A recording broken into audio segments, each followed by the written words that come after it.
Yeah. place. And that's what some people think they're looking to do.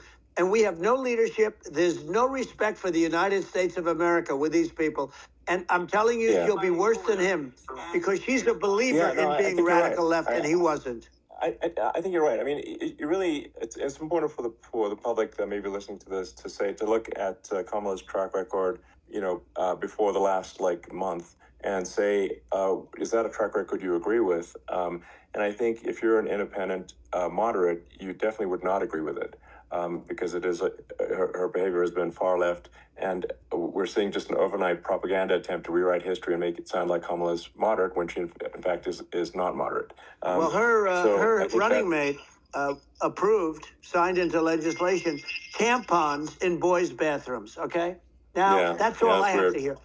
Tampons in boys' bathrooms, and that means she believes in that too. I mean, she picked this guy because he was the closest to her. A lot of people thought she'd pick sort of the opposite, but she picked an anti-Israel radical left person. But she is far worse, they say, than Bernie Sanders. If we have her as a president, if we have a Democrat at this moment as a president, I don't think our country can survive. I think it's a massive. I think we're in massive trouble, frankly, with the Kamala administration, and that's my honest opinion. And I think really it's essential that you win for the good of the country for this election, and I mean that's understating my opinion. Now, you may have seen this, but I got a letter from the EU Commission saying to not have disinformation on during this discussion that we're having, and there's a lot of attempts to do censorship and to force censorship even on Americans from other countries, and what do you think about that? Well, I know the European Union very well. They take great advantage of the United States in trade, as you know. We, through a different forum, NATO, we protect them. And yet, if you build a car in the United States, you can't sell it in Europe. You just can't sell it. It's impossible.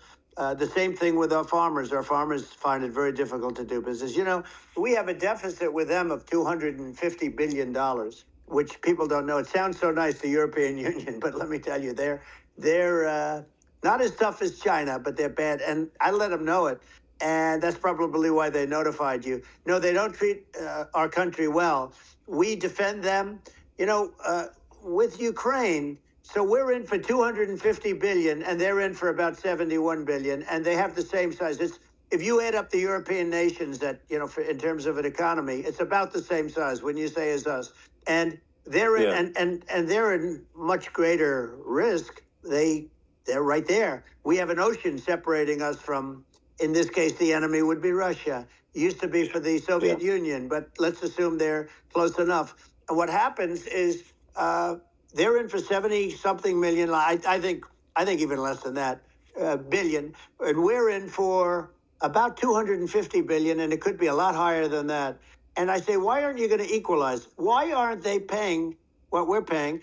And they're in much more, it's much more important for them because of the fact that, they're right near there. I mean, they're all sort of in that location. We're not. But they should, and I did it with NATO. There were only 7 countries that were paid up in NATO out of 28 at the time. And the United States the United States was subsidizing NATO, tremendously subsidizing NATO. And I said, I went in and I said, you got to pay up. If you don't pay up, we're not going to defend you any longer. I took a lot of heat, but you know what happened? Billions and billions of dollars came flowing in.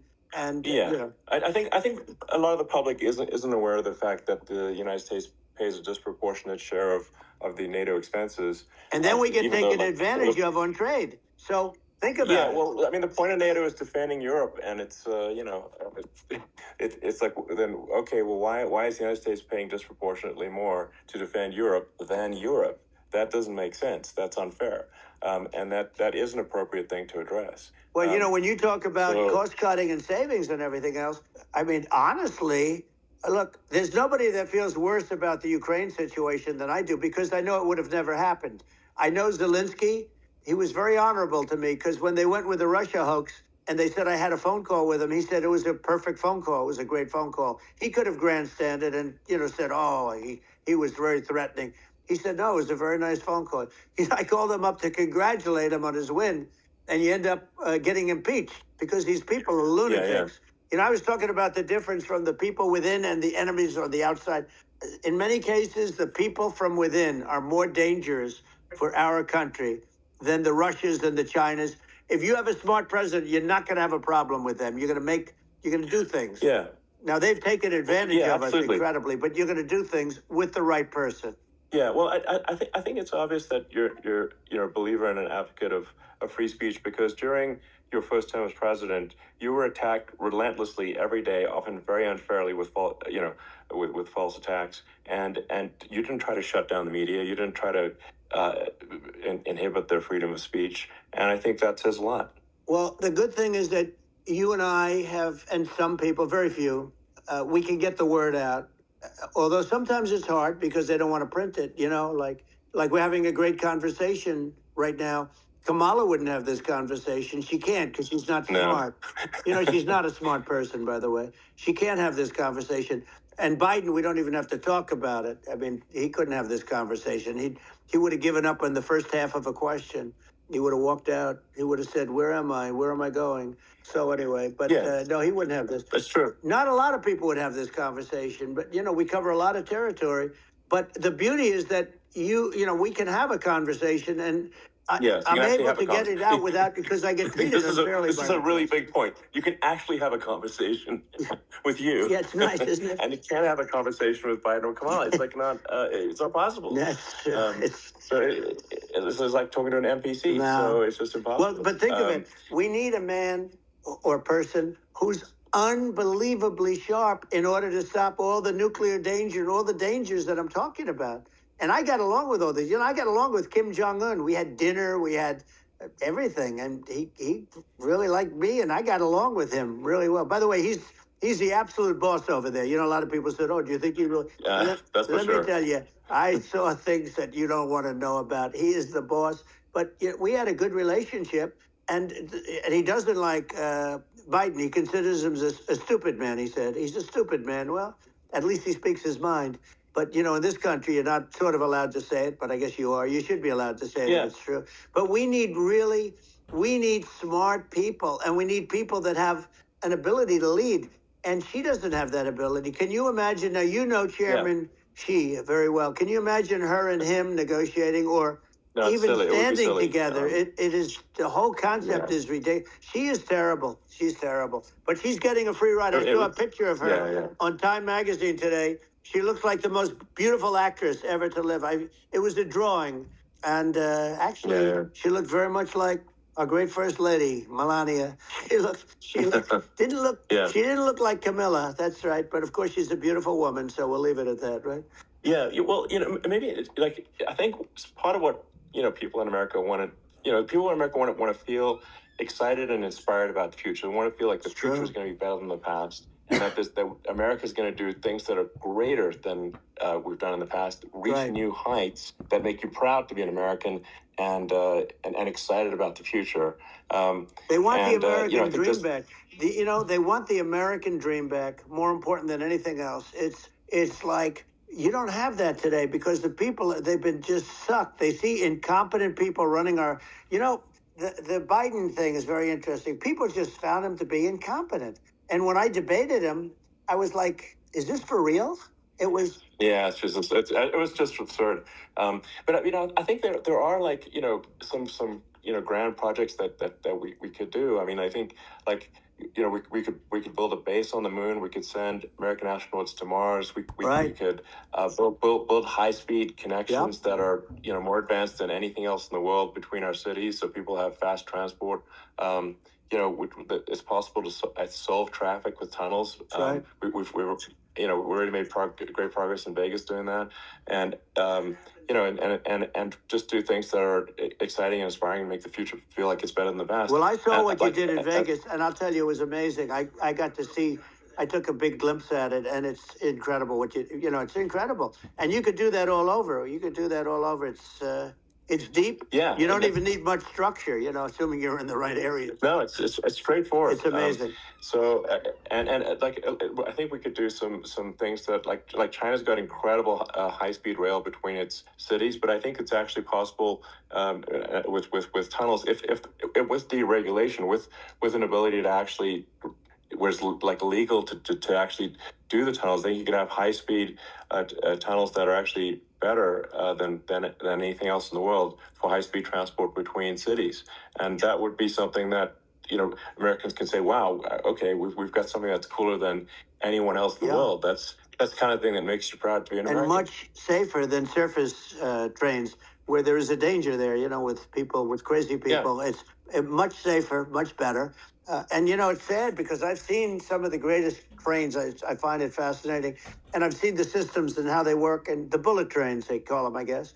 And they go unbelievably fast, unbelievably comfortable, with no problems. And we don't have anything like that in this country, not even close. And it doesn't make sense that we don't.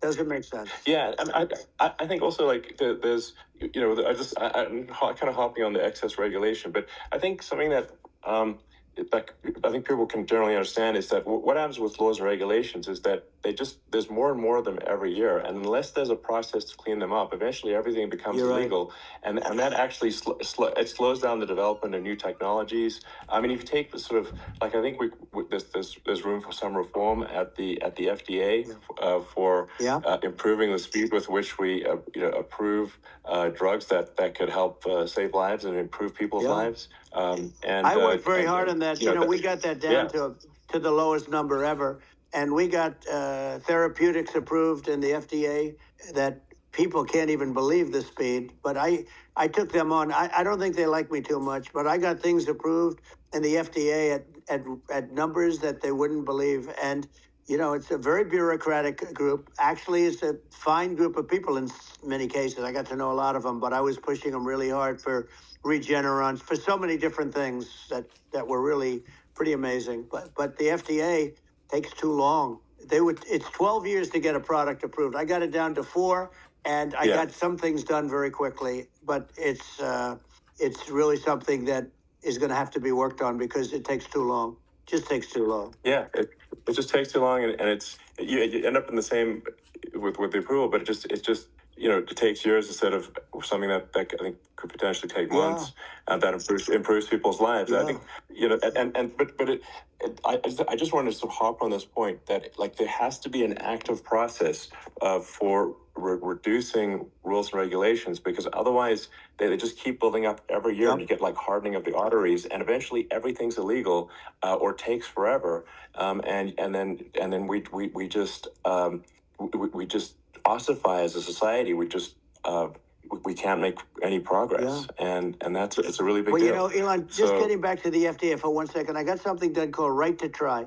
This is where you can go in, and if you're terminally ill, you can use a space age, medicine or whatever it may be. We have the best doctors, the best labs in the world. We really do.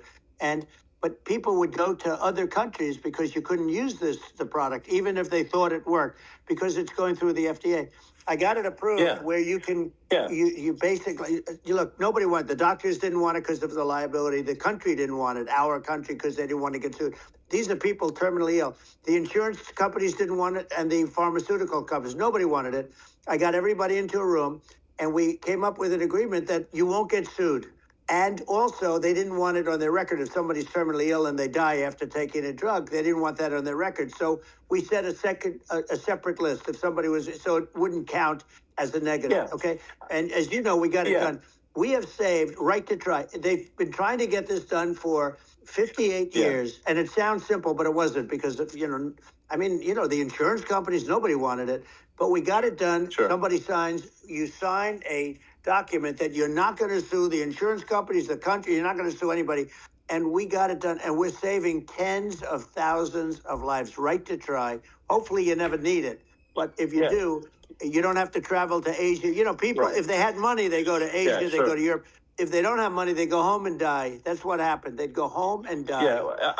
I mean, and actually, to give Europe some props here, it's like if a drug is approved in Europe, which has a crazy amount of regulations, it should obviously be approved in the U.S. Yeah. I mean, they get more regulations than we do. So why would a drug be approved in Europe and not in the U.S.? That's crazy. Well, we did it. We did something that really, they've been trying to do it for 50 years, and they just couldn't get it done, and I got it done.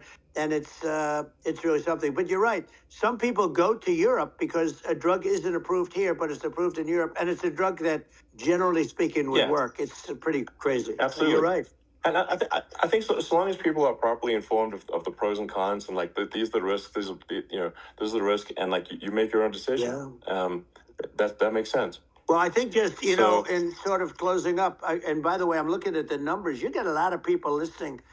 I hope you don't get nervous, because you got a lot of people listening to you right now, like 60 million or something. What is that number? It's crazy. It's amazing how you can see that right away. What is the number? Wow. What is it? Well, wow. I think in terms of people, that's bigger than you said. You said 25, and you're much more than double that number, 25 million. I think you're going to be 60 or 70. And I guess over a period of time, hey, I congratulate you. Do I get paid for this or not?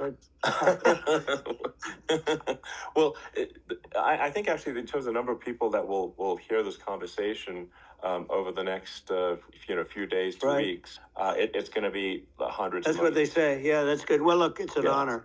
I just asked this: are you better off now, or were you better off when I was president? Nobody's better off now. People, we put out polls on that, and nobody's better off now. Inflation has killed it. And, they also feel very unsafe. You look at what's going on with a lot of different things. You look at the riots we had at the colleges it's ridiculous, but all of the riots, they just feel unsafe. And now they really feel unsafe because you have a new form of crime. It's called migrant crime. I call it Biden migrant crime. Maybe I'll call it Kamala migrant crime.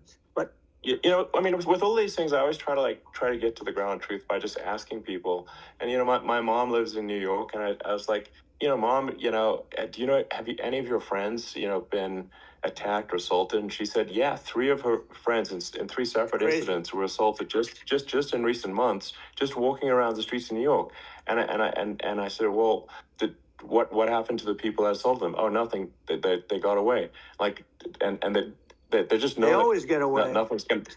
And they don't even bother reporting it because they know that they're not going to, people are not going to get prosecuted. They just let, violent criminals out in New York. The only one that gets prosecuted is Donald Trump.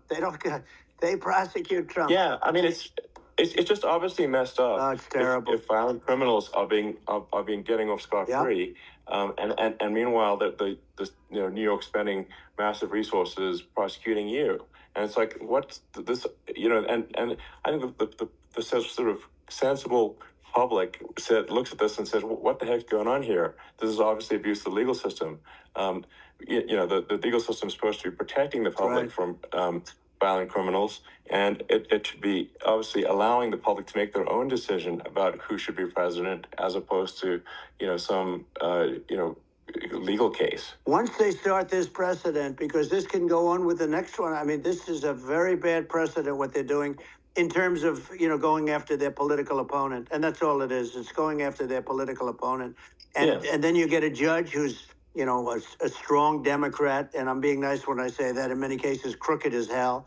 But you get a judge and you go into an area where a Republican gets 3 or 4% of the vote, and, you'll have a jury pool with people that hate Republicans or hate. It could also be the other way, though. Of course. Because it could start the other way in areas where they hate Democrats. And you get into a Pandora's box. It's a very dangerous thing for this country, and a very dangerous thing even for the state. New York City is losing. New York City and state lose a lot of business over what they did to me, because these people say, we don't want that to happen to us. That's no justice system. You have an unfair system of justice, and it's costing New York State a tremendous amount of money. People are leaving and companies are leaving, and they won't come back. So, all of that stuff is important. But the economy now is the big thing, and we can turn that economy up so fast, and people are going to be back again. We're going to get rid of inflation. I think there's a lot of opportunity. Right. Absolutely. So, and I just want to congratulate you. You've done an amazing job. You have definitely got a fertile mind,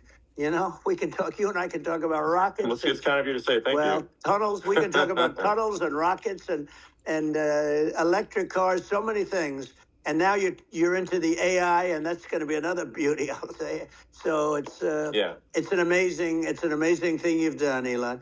It's an amazing thing, and I congratulate you.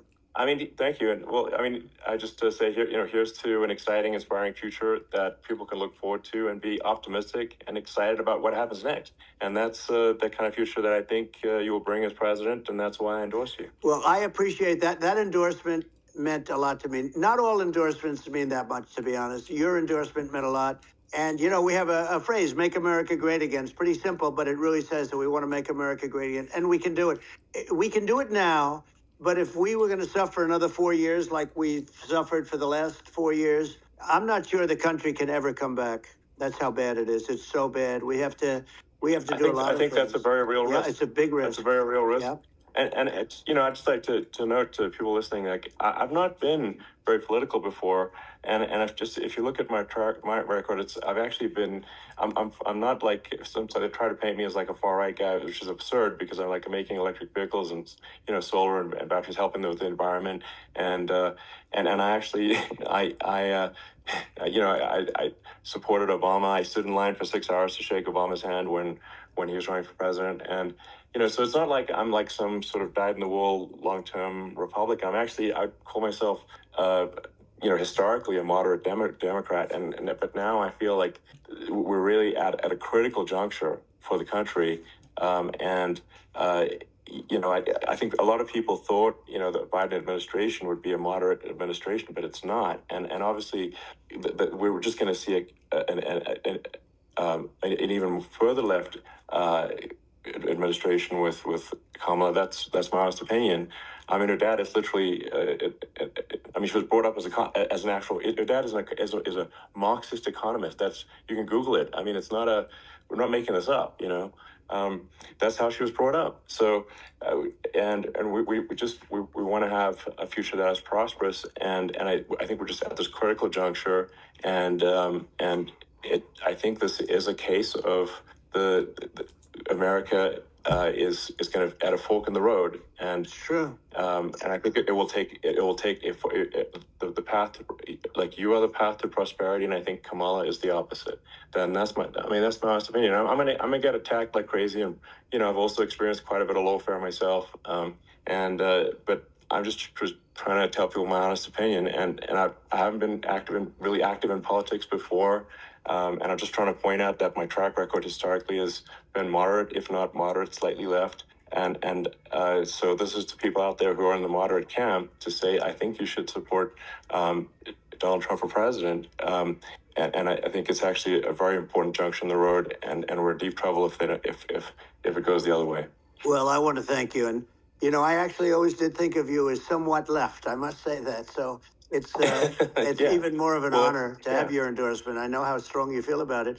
But, when you think of her, San Francisco, 15 years ago, I had a great friend, Bob Tish. He said it's the greatest city in America. And now it's almost not livable there. And California likewise. And she was involved in the destruction of San Francisco and the destruction of California. And she will be involved in the destruction of our country if people are so unwise as to elect her. And I hope that doesn't happen. And I hope the elections are going to be run honestly. And we're going to turn this country around. We're going to do things and we can do it fairly quickly. And we have to get rid of the criminals that have been, given to us by other countries as they laugh. They laugh at us. They think we're stupid to accept these people. These are radical, stone-cold killers in many cases and terrorists. And they're in our country by the hundreds of thousands. Yeah. And we have to take them out. Yeah, I mean, if I could summarize it, perhaps, I think these are issues that I think most people in America would agree with, which is that we want safe and clean cities, we want secure borders, we want sensible government spending, we want to restore both the perception and reality of respect in the judicial system, stop the lawfare, and I think that's like, and how are those even right-wing positions? I think those are that's just common sense, and that's I mean, would you agree with that? 100%. I don't understand, the whole, they call it progressive. They don't like the word liberal anymore, but call it liberal or progressive. I don't understand how somebody could say that it's okay for them to empty prisons into our country. And again, I told you, their crime rates all over the world are going way down, which makes sense. In fact, the next time what we'll do is if something happens with this election, which would be a horror show, we'll meet the next time in Venezuela because it'll be a far safer place to meet than our country. Okay, so we'll go. You and I will go, and we'll have a meeting and dinner in Venezuela because that's what's happening. Their crime rate's coming down, and our crime rate's going through the roof. And it's so simple. And you haven't seen anything yet because these people have come into our country and they're just getting acclimated. And they don't know about being politically correct law enforcement or lack of law enforcement. And our police, I have to just end with this. We have great police. We have great law enforcement, but they're not allowed to do their job. They have to be able to do their job without being destroyed. Well, absolutely, and it's obviously demoralizing if you're a police officer risking your life to arrest violent criminals who could kill you and do kill you sometimes, and then you arrest the violent criminal, and then the DA doesn't prosecute and they just let the guy out. Yeah. Well, then why should a police officer risk their life to arrest a violent felon? Well, even worse, Elon, if nothing's going to happen. Even worse, they prosecute the police officer. They go after it and they prosecute the police officer and they take away his pension. They take away his job. He loses his family. He loses his house. Well, I thought it was very telling, like incredibly telling, that when there was that case where sort of a gang of thugs beat up police officers. I think it was in Times Square in New York, and then nothing happened to those guys. They were let out, zero bail, and I think a bunch of them were given free tickets to California. Well, what is I mean, that is a gross indignity against the United States, and that's how. I mean, this is insane. Like, have we lost all pride?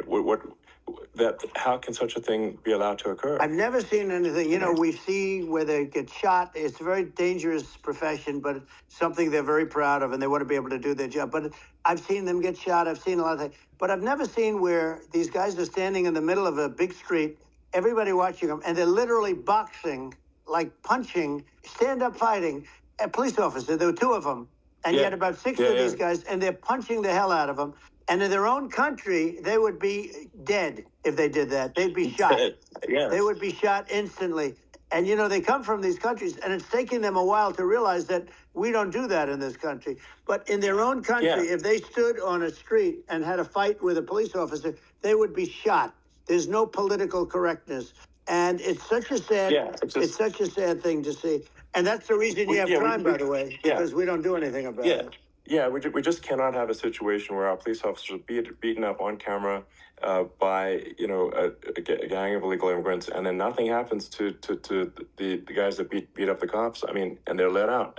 This is unacceptable. Well, we're going to change it, and we're going to get them out of the country. When I first got involved, they said you couldn't get them back to these countries. You couldn't take them back. In the case of Guatemala, Honduras, El Salvador, some others, you couldn't get them back. And I said, really? Oh, you can't get them back? Because under Obama, he couldn't get them back. They'd fly them in, and they'd put planes on the runways in these countries so you couldn't land a plane. They'd bring them back. And the generals told me, sir, we can't bring them back. The countries won't accept MS-13 gang members. They won't accept them. And I said, really, how much do we pay these various countries in terms of economic aid, which is also somewhat ridiculous? And the answer was $750 million. I said, good. Tell them they're in default. They're delinquent. We're not paying them anymore because they won't accept it. And you know what happened? They all called me, every one of them. They said, we would be honored to take them back, sir. We would be honored. It was so easy. But it's one of those things. And we got them back. We took in so many. The MS-13 is probably the worst gangs in the world. They're the most vicious, violent. We took them out of here by the thousands and got them out of here. And their countries took them back. And because I said, you're not getting any more economic aid. And once I said that, they were nice. They wouldn't take them back for Obama. They wouldn't take them back for anybody. And now we have a problem because we have this guy, and they don't take them back anymore with Biden because they don't respect him. Yeah. It's just gotta be done. We just can't have whether they're citizens or not citizens. We can't have, because they won't prosecute citizens either. Not just illegals. So if it's you can't have violent repeat violent offenders that are not that don't get incarcerated. That's right. Because they will obviously, by definition, continue to hurt people. And I think where part of this comes from is that there's and I do sort of consider myself liberal in some ways. I mean, it's just that you want to have empathy for Right. people. Obviously, you want to have empathy for people. I totally agree with that. You want to have empathy, but you also have to have empathy for the victims of the criminals. And if you just have empathy for the criminals, it's actually shallow empathy. It's not real. You're not thinking. You're one layer deep empathy. You got to say, like, what if you don't incarcerate this person? Who are they going to hurt? Who are they might kill someone. They might rape someone. If you don't incarcerate them, you have to have empathy for the victims. And there's a lack of empathy for the victims of the criminals, and too much empathy for the criminals. It doesn't make sense. That's why you want to have deep empathy for society as a whole, not shallow empathy for criminals. Right. And we have to give our police officers the dignity and the respect that they deserve. And we have to let them do their job. They can do a great job, but we have to let them do their job. And if we don't do that, it's going to all disappear. There's never been a society like this where you're allowed to do anything you want and nothing happens. And I'm talking about violent crime. And it's going to get more violent because these are really, really violent people. And we're going to get them out of our country, and we're going to get them back to because they were sent here by the presidents and by the various people that run those countries. And I know every one of those guys. And they're smart people, and they're streetwise people. And they really think that the USA is stupid. They think we're run by stupid people, and they happen to be right. But when I was there, we had no problem. We got them out. We took out thousands of MS-13 gang members. We brought them back. And now, again, it's the same old story. We don't do it. And they actually gave them a big increase in aid. They raised it up to billions of dollars, and they get nothing for it. So, I hope everybody's going to vote for Trump, and we're going to get this country straight. Yeah. And I didn't need this. I didn't need this. I had a very nice life. I didn't need to go through court systems and go through all the other stuff and run at the same time. I have to run. I have to go through fake trials with, in some cases, corrupt judges, totally corrupt judges. I didn't need it. I had a nice life. I have great locations. I have beautiful oceans that I have places. But I felt it was important. And if I had to do it over again, you probably think I'm crazy for doing it, actually. But if I had to do it over again, I would have done it over again, because this is so much more important than me or my life. We're going to save this country. This country is going down. And these people are bad people that we're running against, and they're liars. They make statements. They do things that are so bad. They say they're going to make a strong border. They say they've been great on the border, and they've been the worst in history. They say they're going to stop crime. The facts speak for themselves. It's so incredible. Speak for themselves. Like it's got to the point where people just don't even bother reporting crime in a lot of cities because they know nothing is going to happen. That's what I hear anecdotally from people all the time. So it's just my values. I'm just saying to people out there, like the things I think are important for the future is, like, we've got to have safe cities, we've got to have secure borders, we've got to have sensible spending, and we've got to have deregulation, and so we can have a prosperous future. And then we want to have some exciting sort of moonshot projects that people can get fired up about, and that's the future I'm looking for. And I'm pro environment, but I'm not against. I'm not like, I don't think we should vilify the oil and gas industry, because they're keeping civilization going right now. And but I do think we want to move at a reasonable speed towards a sustainable energy economy. Those are my values, and I think and so, I mean, that's why I'm supporting you for president. Well, so I appreciate it. We're going to give incentive to companies to come into our country, not to leave our country. We're going to be giving tremendous incentives. We want companies to build here, not to build in other locations. And we want to create jobs. And again, it's about the American dream. You don't hear about the American dream anymore, Elon. You don't hear. You're the American dream in the truest sense, but you don't hear about the American dream anymore. And you're going to hear about it. People, they need that incentive to go out and do it. And they're going to love their lives. I mean, they're going to look forward to getting up in the morning and going to a job that they love, not a job that they can't stand, or not any job at all where they have no money, where they literally have no money, and then they end up with violence and lots of other problems. No, we're going to do some great things. And I learned a lot in the first. We had a great economy and all of that. We rebuilt the military. We did so much, but I also learned the best people. I learned the good people, the smart people, the dumb people, the people that can do things. The people, you learn. When I first came in, I tell people I was in Washington, D.C. only 17 times, according to the fake news media. I was in 17 times. I never stayed over. And you don't know people. You rely on other people to give you names, and then you realize the people you relied on weren't so good. Now, we had great people, but we also had some where I wouldn't have, used them had I known. Now I know everybody. And I think we're going to really turn things around fast. We have no choice. Otherwise, we're not going to have a country. And I really appreciate this. To me, it's been a lot of fun being with you. You're an amazing guy. You've done an incredible job and a great inspiration to people, a great inspiration. And I hope you keep going and just continue to do well. And we're going to have a big election coming up. And I think November 5th will be the most important day in the history of our country. I think that election will be the most important election. And I think it'll end up being maybe the most important day in the history of our country, because if we don't win, I just feel so sorry for everybody. No, I think we're at a fork in the road of destiny of civilization, and I think we need to take the right path, and I think you're the right path. So I think that's what it comes down to. Thank you very much, Elon. It's a great honor, and we'll do it again sometime. And it's been really fun, and I hope you got a lot of viewers. I hear you got a lot.